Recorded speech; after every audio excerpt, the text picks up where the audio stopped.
we cancelled our stand-ups. No daily updates, no blockers, no what did you do yesterday?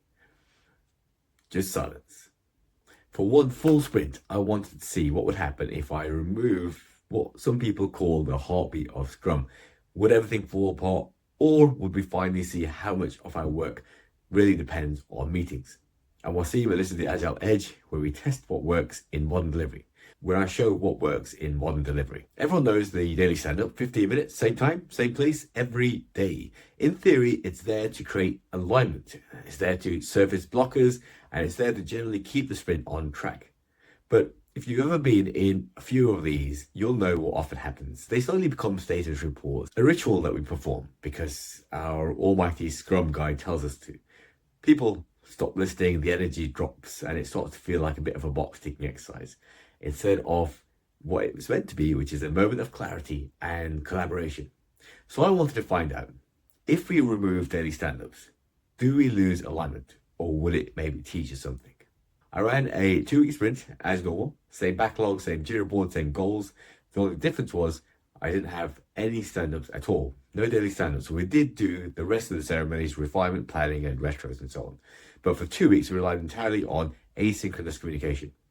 I wanted to make sure that this was scientific, so I tracked a few things. Flow metrics, so cycle time, throughput, and flow efficiency. Communication volume, number of Slack messages, huddles, or comments, or any other type of communication. And finally, I wanted to also check how the team was feeling. A simple pulse survey sent every few days, questions along the side of how aligned you feel. I really wanted data, but also some qualitative understanding from the team. So the first few days, day one, felt really quiet. People logged on, grabbed tickets, got to work. There was no morning check-ins, missed the get-togethers and see what people were doing over the weekend, who's picking up what. We got to about midday of the first way and someone messaged, are we still doing a stand-up? Yeah, you know that person who doesn't really pay attention and missed all the messages or any kind of communication. And the meeting itself, even though they were there, didn't really hear what you were saying about having no stand-ups. Yeah, some people are going to miss that message, but I reminded them that we decided on trying this thing for 2 weeks. So we continued. Day 3, Slack activity had definitely started to increase. The chat had become sort of our informal stand-up, a bit scattered, a bit messy, definitely asynchronous. A lot of questions started to pop up, threads grew quite long, and it became quite easy to miss what actually mattered because of the volume of communication going on in Slack.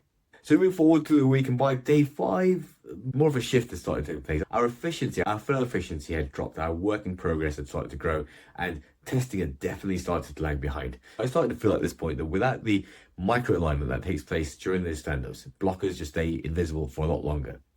For example, a bug just sat untouched for 2 days because 2 developers thought the other one was fixing it. And in the pulse survey, one person said, it's nice to not interrupt my focus, but sort of feel like I'm flying blind. And that's exactly what happened. It was deep work, but no sort of radar on what was actually on the bigger picture. So halfway there, did another pulse survey, and the average alignment score was 5 out of 10. So we're definitely dropping in alignment from sort of 9 out of 10 at the very start of this experiment. Nobody was really panicking necessarily, but people miss that rhythm, that really human ping to say that you're part of something, you're doing something, you're working together, this is your team. But alongside this sort of negative side, something more positive started to happen as well. People started to self-organize a little bit more. Instead of waiting to pick up something or waiting for a moment when they picked up something, they would just tag people in Slack in comments, create huddles or get-togethers in other ways. So we were able to really refine that communication to the bare minimum. Essentially, we were able to refine that communication, and I suppose we could say that we created a bit of an asynchronous stand-up culture. Some of it worked really well. So developers in particular said they got to do a lot of deep work for extended amounts of time. Testers had quieter mornings, and meetings stopped slicing up that day because the updates were in Slack and you could check those updates in your own time instead of waiting for that meeting slot to get the update. We get through week 2 as well, and by the end of week 2, so noticed something really interesting, that flow efficiency had started to slowly climb again.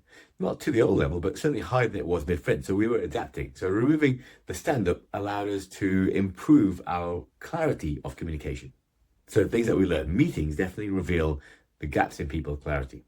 The second lesson, async doesn't necessarily mean silent. I think some people going into this sort of no stand-up experiment thought that actually we're just not going to talk to each other, but that wasn't the case. You can still share progress, just not live. So use Slack, for example. I find the last thing we learned from the pulse surveys in particular was that people like a bit of rhythm. People like that sort of cadence in it. People like that getting together builds that trust and makes you understand that you're part of that bigger picture. Maybe it doesn't have to be daily, but it has to be predictable. People want to know how that alignment's happening. They can relax then knowing that they can take care of this bit, someone else is taking care of that bit. And once they relax, that flow really comes out. So the experiment was a success in a lot of ways, and it's been mirrored in other places. GitLab, for example, has no mandatory daily stand-ups. Everything is async through updates and merge requests, and they're a pretty big company. Basecamp does something similar. Asynchronous check-ins, that prompt reflection, and not really any kind of recitation of the regular, what did you do yesterday, today, or your blockers. So just reflecting on the whole experiment, it did work. It did work for a lot of people. Some people it didn't work for. So newer team members definitely struggled with that sort of context, with that continuous alignment, with that sort of shared space of a stand-up. It felt a bit cold, a bit less human. And those small blockers definitely grew quite fast. And as we all know, when you send a text message via Slack or whatever, it's never going to replace the emotional undercurrent of that message. It has the potential to come across not in the right way. And your body language obviously is not present. And so there's no way you can sort of say, oh, yeah, I'm doing really well. There's no way to read that. In text, it comes across as, hey, I'm doing really well.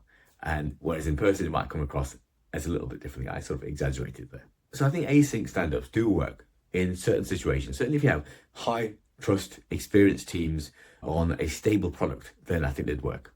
You have early teams on a very changeable project, then I think that's where you're still going to start feeling a bit more fragmented.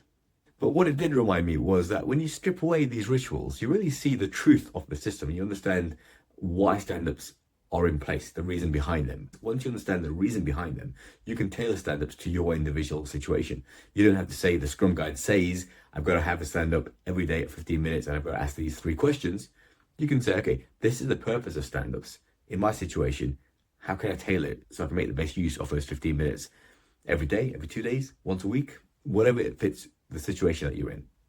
So, would your team survive 2 weeks without stand-ups? Maybe give it a go, run the experiment, check your flow metrics, check your team alignment scores, and then think about what happened, think about what went missing, think about what went well. Bring the stand-up back, but better designed, maybe lighter, more intentional. So this experiment will help you understand what is essential. And to do that, you have to break the system first, understand what pieces aren't working, and then put it together in the way that you want. If you find this useful, definitely hit subscribe for more Agile ideas that will help you stay ahead in delivery. I'm Wasim, this is the Agile Edge, and I'll see you next time. Also make sure that you share with as many people as you can. See you next time.